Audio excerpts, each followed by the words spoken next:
তুই নিজের এত বড় সর্বনাশ কি করে করলি? চাচার কথা একটা বড় চিন্তা করলি না তুই? চাচার মানিজ্যতের কথা একটা বড় চিন্তা করলি না? চাচা যদি জানতে পারে আমি বাঁচাইতে পারবো না তোরে। হ্যাঁ যদি জানতে পারে মাইরা বলাইবো। এই আমার দিকে তাকা। ওই পোলার নাম কো আমারে, ঠিকানা কি? তুই সব আমারে কো, আমি কি ওই পোলার কথা কমু? আমার ছেলে হইয়া ওই আলতাফ মেম্বারের মেয়েরে পছন্দ করো? তুমি ওই মাইয়ারে ভুলে যাবা, আর আজকে তুমি খাবার বাড়িতে চলে যাবা। এখন থেকে ওইখানেই থাকবা। আমার মান সম্মান নিয়ে টানাটানি। আবার আমি কোথাও যাবো না। তারপর 25টা দাঁত ফেলা দেবো। যাবা? চাচা, তোমার লাগে আমার কিছু কথা আছে। আমি ভুল করে গিয়ে কয়ে বলা সুমি, আমগো সুমি, আমার মনে চেয়ারম্যানের পোলাই সবকিছু করছো। চাচা ওর কোনো দোষ নাই, আমি তোমার কইতেছি। ও ছোট মানুষ, ও বুঝতে পারে নাই চাচা। ওরে আমি টুকরা টুকরা পাগল হয়ে গেছো চাচা। ওইটাছে আমার জন্য একটা অভিশাপ। ওর বাইরে থাকার কোনো অধিকার নাই। ওরে আমি ও কেমনে পারলো আমার এত বড় ক্ষতি করতে?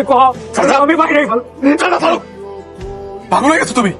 আজকে সুমির এই হালে লেখা তুমি দায়ী। একটাবার বুকে হাত দিয়ে কইতে পারবা ওর জন্মের পর থেকে আজ পর্যন্ত তুমি ওর সন্তান হিসেবে স্বীকার করছো কিনা? করো নাই। আর জীবন এই মায়ের তুমি অভিশাপ মনে করে গেছো। শাশুড়ি তোমার কাছে লয়ে গেছে, বিনিময় ওরে দিয়ে গেছে। এতে ওর কি দোষ? কোনো দোষ করে নাই। কিন্তু হারাটা জীবন যে মায়েরা কোনো দোষ করে নাই, এই দোষের লেগে পস্তায় গেছে। মায়েরা ঘরে একা থাকে, ওর কোনো বন্ধু বান্ধব নাই, কেউ নাই। ওর লয়ে গিয়ে কোনো কথা কয় না। ওরে জিগাইছো তুমি কখন আছো, কেমন আছে ও, ওর মনের অবস্থা কি? কোনো জিগাও নাই, কোনো গার্জিয়ান নাই জোরে কইবো যে কোনটা ঠিক, কোনটা বেঠিক, কোনটা করবি, কোনটা করবি না। যদি একটা বা নিজের মায়া মনে করা একটু আদর করে বুকে চড়াই ধরতা, তাহলে আজকে এত বড় পাপ কোনটা করতে পারতো না।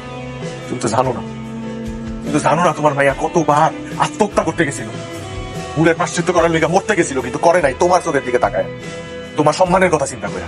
আর আজকে তুমি কইতেছো ওর দোষ?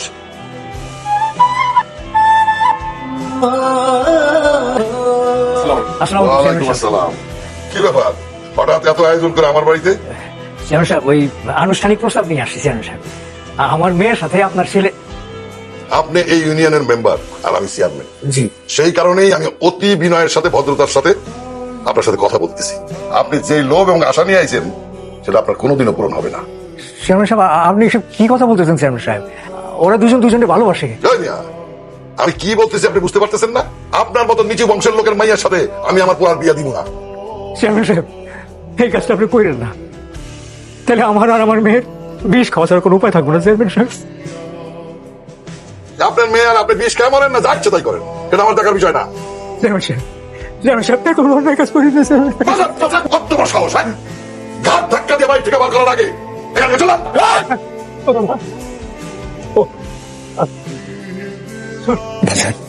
আমি তোর কাছে একটা জিনিস চাবো বাসান, আমার দিবি বাসান?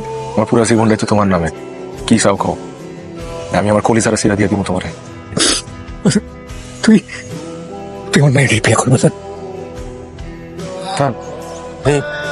আমি তো সাথীরে ভালোবাসি আচ্ছা, তুমি তো জানো, সাথীরে বিয়ে করতে চাই। তুমি এটি জানার পরও আমার এই অবস্থা আমি জানি, আমি সব জানি।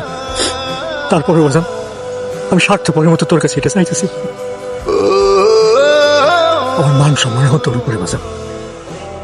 আমার যদি তুই ফিরে যেতিস খালি হাতে, তাহলে আমার আর সুমির বিষ খাওয়া ছাড়া কোনো উপায় থাকবে না বাজান। বাজান, আমার এই জীবনটা চাচার ধান। এই ছোটবেলা থেকে আমরা অনেক আদর যত্ন করে বড় করছে, মানুষ করছে। আর আজকে একটা জিনিস জীবনে প্রথম আমি না করতে পারি নাই। আমি কি করবো? আমার তুমি কও আমি কি করবো? তুমি তোমার চাচার কথা মেনে নাও।